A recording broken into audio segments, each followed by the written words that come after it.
Chapter 15. Unconditional Election.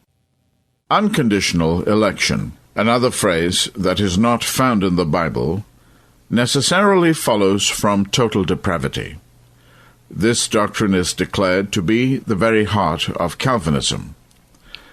Herman Hanko writes, "No man can claim either to be Calvinistic or Reformed without a firm and abiding commitment to this precious truth." Sproul, though a staunch Calvinist, fears that the term can be misleading and grossly abused.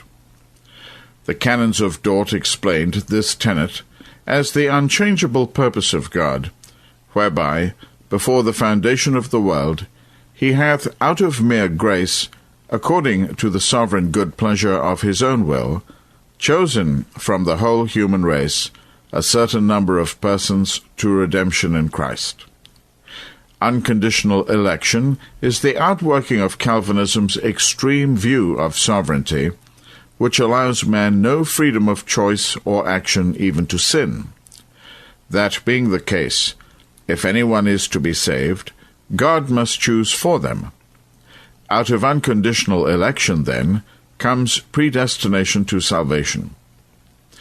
Why so few were chosen by the God who is love, 1 John chapter 4, verse 8, and the rest damned, is, as we have seen, a major problem that Calvin himself recognized. Yet throughout his Institutes, he offered no satisfactory explanation. "That is a question for which I have no answer," admitted one of the staunchest critics of an early draft of this book. Unable to find any place for God's love in the theory of predestination arising out of unconditional election, Calvin struck back caustically at his critics in his usual manner while pleading Augustine's authority. "I admit that profane men lay hold of the subject of predestination to carp or cavil or snarl or scoff, but if their petulance frightens us, it will be necessary to conceal all the principal articles of faith, because they and their fellows leave scarcely one of them unassailed with blasphemy. The truth of God is too powerful, both here and elsewhere, to dread the slanders of the ungodly, as Augustine powerfully maintains.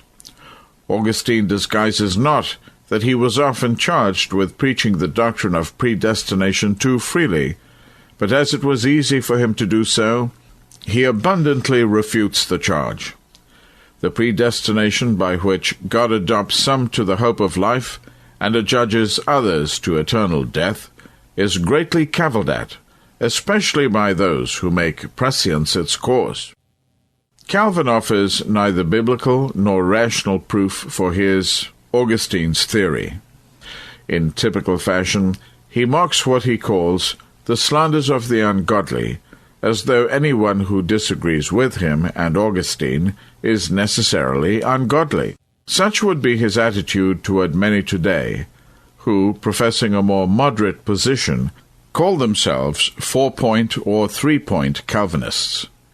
As uncompromising as Calvin himself, Palmer declares, "The first word that Calvinism suggests to most people is predestination, and if they have a modicum of theological knowledge, the other 4 points follow. The 5 points of Calvinism all tie together. He who accepts one of the points will accept the other points. Unconditional election necessarily follows from total depravity." Many others agree. If any one of the 5 points of Calvinism is denied, the Reformed heritage is completely lost. The truth of unconditional election stands at the foundation of them all, the 5 points. This truth is the touchstone of the Reformed faith. It is the very heart and core of the gospel.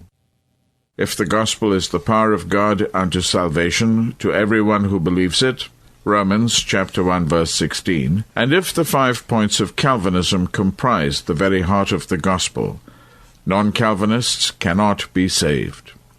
While many Calvinists would deny such a conclusion, it follows logically from the many statements we have already quoted by its leaders that Calvinism is the gospel and true Christianity.